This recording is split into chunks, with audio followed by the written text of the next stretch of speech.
is gearing up its evacuation plan with helplines for expatriates in war-hit areas. The Ministry of External Affairs is establishing dedicated control rooms and helplines. This is to assist all the Indians stranded in Gulf countries in this ongoing conflict, disrupting flights.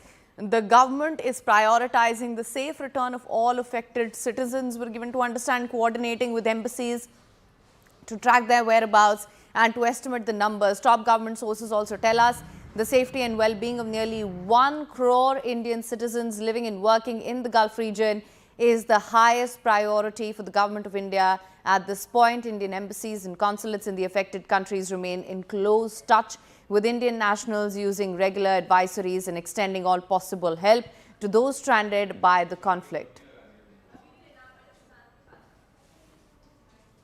All right, for more on this, Christine is bringing us more updates from the newsroom. Christine, over to you.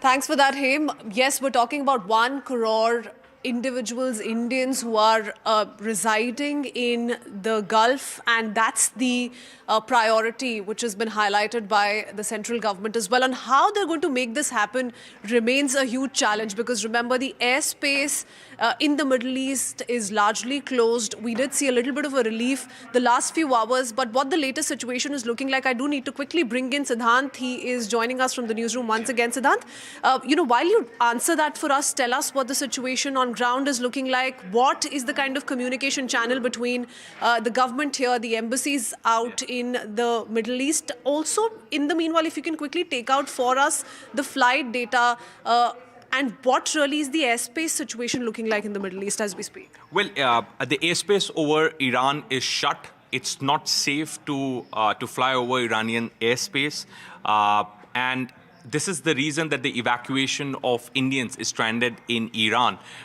is not happening. Point number one.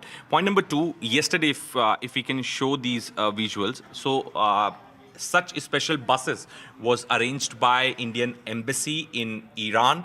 These Indian students were taken from Tehran to the city of Qom, where they have been shifted to a safer places, Kritzween in Qom.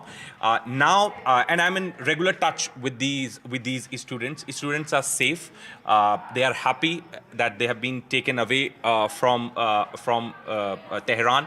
Now, what's going to be the second stage? Perhaps we really don't know how Indian embassy is going to bring them back to the country.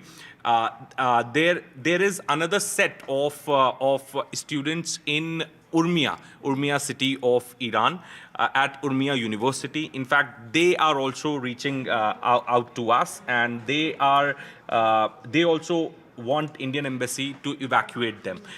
There are multiple explosions which were in fact heard yesterday around the Urmia University. The students are directly reaching out to us, and the efforts are being made by the Indian government to rescue, to evacuate these students. Now, look at the explosions taking place around Urmia University.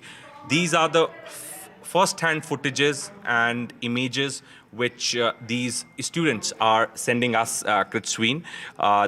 These images are taken from Urmia University Boys and Girls Dormitory. And yesterday, such explosions took place around the Urmia University. So it's very, very challenging for the Indian side also to get these students evacuated, relocated to the safer place.